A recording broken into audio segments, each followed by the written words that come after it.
Hi everyone, my name is Dara and this is Dear Hallmark. This is a space where I review all the new Hallmark Channel movies that come out and stuff. Y'all, okay, I just got finished watching Don't Forget I Love You. Mm, I don't know how to feel. Genuinely. I don't know. Let me just go through with you what I put in my notes. Well, actually, let me tell you the premise if you haven't watched it yet. So, Don't Forget I Love You stars Clayton James as Josh and Emilie Ulluerup as Taylor.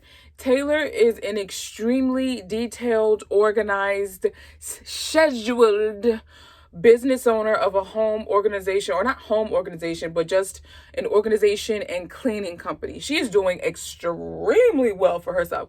Homie got a grand piano in the living room.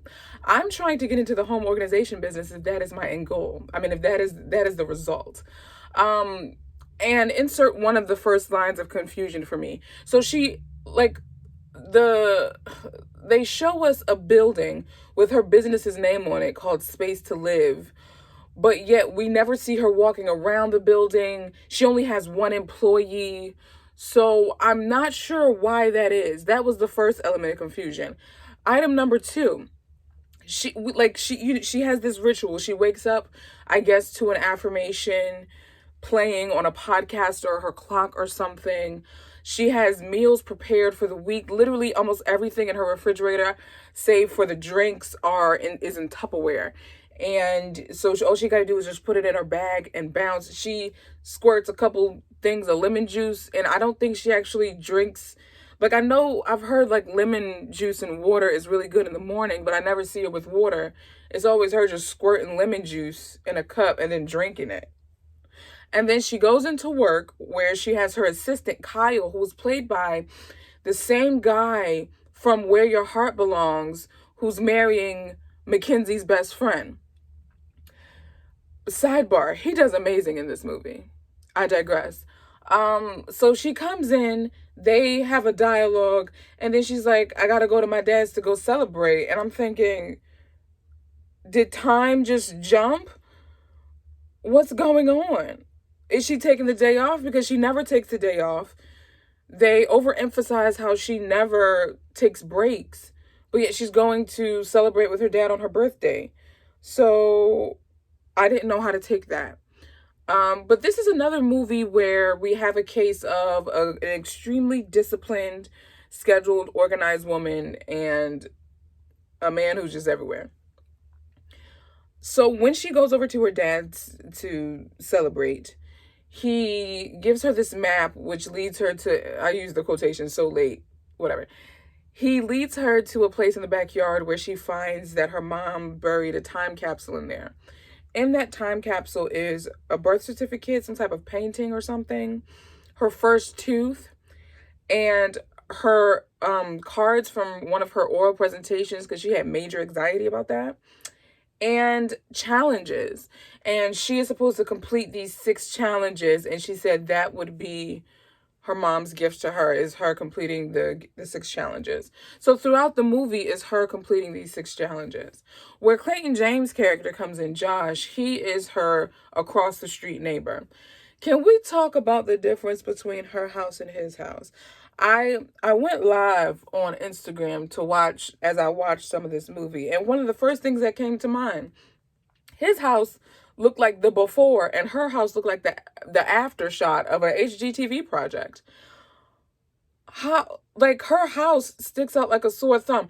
I feel like his house is comparable to all the other houses on that block, and her house is just one of those outliers. It's super modern, I shouldn't say modern, super contemporary, super clean lines, like clean in a tidy sense. It seems like she lives in a different neighborhood. It does, like, when you go inside her house, it doesn't even look like you're in the same neighborhood. The way she wakes up to the scenery, the autumnal scenery. Is this where fall harvest was hiding all this time? I'm sorry, I'm yelling. We're in Oregon. We have a misty autumn. Yet they took their cue from Where Your Heart Belongs and are giving you spring pastel color palette in the wardrobe. Kyle's character though breaks that. He does a lot of whereas the other characters were doing pastels, he did bright colors. We saw him in some bright blues. We saw him in a lot of patterns, which was different. Again, he killed his part. His facial expressions, his dynamic. He was my favorite part of the movie. Enjoyed his performance. The chemistry between Emilie and Clayton was there. I loved the slow progression of their relationship. Here's what I didn't like. Sarah. Why? Why was she there? Why did we need her? Was she the point of... I understand at the end, okay, it was her with anxiety and misunderstanding. I think there was another way we could have done it instead of just having, there was another movie where was it an Up TV movie where the best friend was trying to lay it on thick with the homie because she was watching, was that Travis Van Winkle's movie?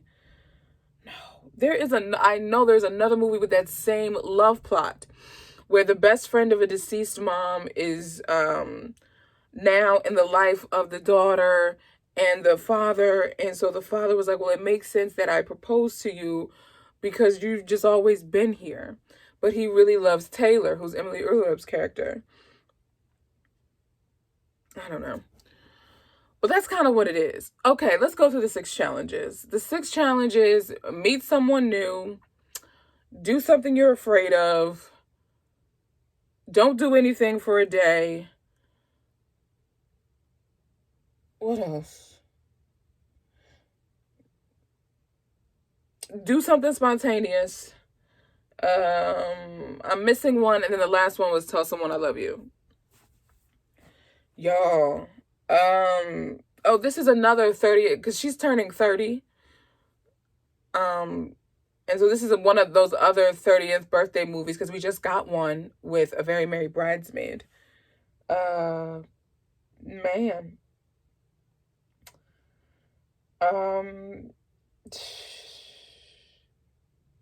Okay, we're just going to go through my notes. So they never tell us that we're actually in Oregon. What I had to do was probably about 60% through, I paused the movie because I saw that we were able to get a little view of the license plate on Josh's car. And so I paused it and tried to like zoom in and look. That's how I found out we were in Oregon. Would not have known otherwise.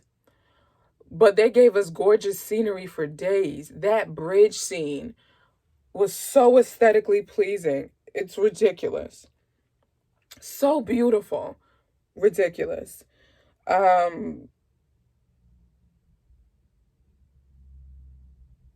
Here's the thing. On the road trip, they do the 30 miles to nowhere or whatever, and they stop at a farmer's market, which also has a yoga studio. That goat yoga, it's a no for me, dog. No. No, I'm sorry. That's just, no. I don't understand how goats walking on your back is less stressful. And then I wasn't like physically upset. I was disappointed that the road trip was like it was such a thing. And then when we get there, it's just all green screen. What? No, you gave us so much beautiful scenic shots, and yet when it matters, you're giving us green screen. I was done.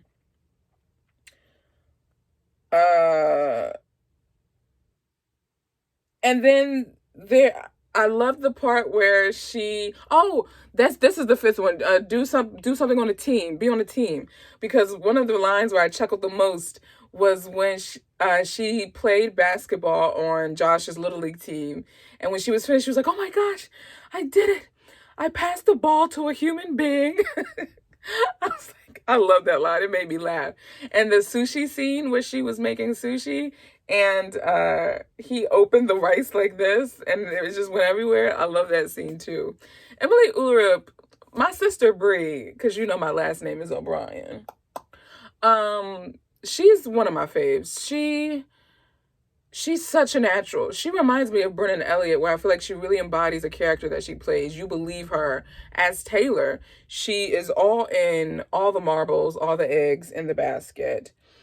Um, I did like the part before her going to tell Josh that she loves him, where her dad, I'm about to spoil it, y'all, where her dad pulls out the pictures one at a time and was like, your mom did the challenge because your grandmom gave her this challenge because she was just like Taylor, super angsty, introverted. And doing the challenge was how her mom met her dad. And so now Taylor's mom gave her that gift of finding her soulmate. But man, that ending, I didn't like it. I didn't like the ending. And I thought Sarah was mad unnecessary as an unnecessary point of conflict, you know? Because she would, like, if she was going to be in there, at least make her more villainous, make her nice nasty, make her passive aggressive, give me a reason to not like her. You know what I'm saying? Instead of just having her in there.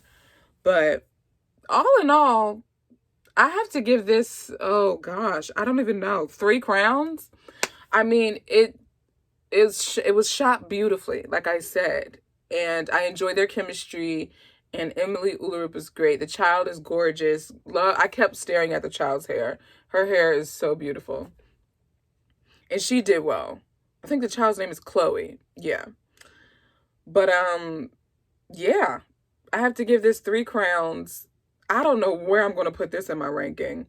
So after Butlers in Love, I'm going to be doing a ranking episode of the New Year, New movies on the podcast. So be sure to subscribe to the Dear Hallmark podcast. There's a link in the description. And if this is your first time watching me, hello, mate. Welcome to Dear Hallmark.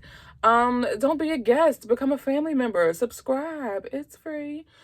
Moving forward, because this is opening week and I'm giving you guys videos every day, we're going to go back to our once a week schedule, and there'll be new videos every Tuesday. So Butlers in Love, you're going to get that review on Tuesday. And I'm not doing a video for the second wedding, or no, the re-airing of the first wedding veil, because I don't see the point. I already gave y'all my review. But after Autumn's movie, we're going to be back. We'll be back on a regular rotation of Tuesday videos. So I look forward to seeing what you guys have to say in the comments. If you're not already, be sure to follow Dear Hallmark on Instagram. Like I said, I randomly went live and live reacted to the movie. So you never know when I'll go live. And it's another way for us to engage through DM, through comments on that platform. So there's a link for that in the description box as well. And as always, I look forward to talking with you guys, and I will talk to you guys in the next video when we talk about Butlers in Love. And let me know, because I'm avoiding trailers for that too. I know the synopsis because of reading the winter lineup. But are you looking forward to that movie? I'm trying to go in blind. I went into this movie Don't Forget I Love You blind. So I'm trying to go into Butlers in Love blind. I've avoided all trailers. And for those of you who haven't, let me know, are you anticipating Butlers in Love? Do you think it was smart of them to put that last? Do you think it's going to be the big kahuna? The big New Year, New movie, let's get it? You know what I'm saying? Now if they were smart, they would have put Wedding Veil last, because that was a really highly anticipated movie, but now I'm getting in my head. So I'm gonna let y'all go, and I will talk to you guys in the next video when we talk about Butlers in Love.